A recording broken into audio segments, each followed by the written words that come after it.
Hello everyone, welcome to Module 1.3 where we're going to answer the question, is NGSS just the scientific method? Our learning objective for this module is I can understand how the inquiry cycle in the science classroom connects to real scientific inquiry practices.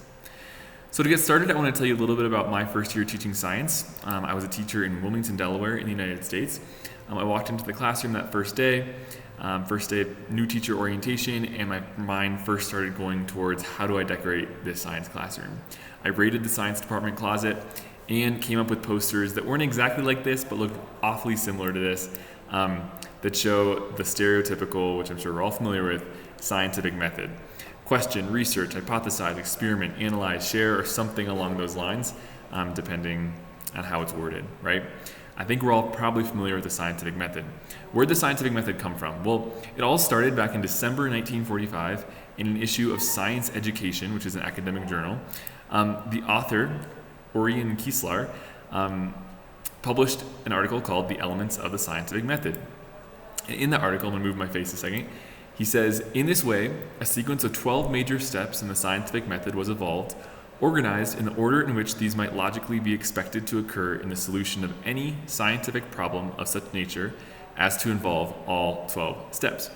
So since 1945, obviously, the idea of the scientific method was distilled from 12 steps, normally down to fewer steps than 12, and found its way into the first chapter of countless science textbooks and found its way onto the wall of many science classrooms.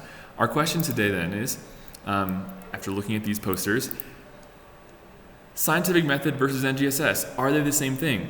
Are they opposites? Are they different but compatible? That's what we're going to answer and figure out today, and then apply what we learned to the science classroom. Table of contents, first off, you're watching this video right now.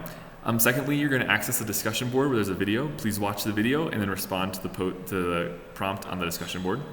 Then you're going to access a Google Doc activity where you're going to compare the scientific method versus real science.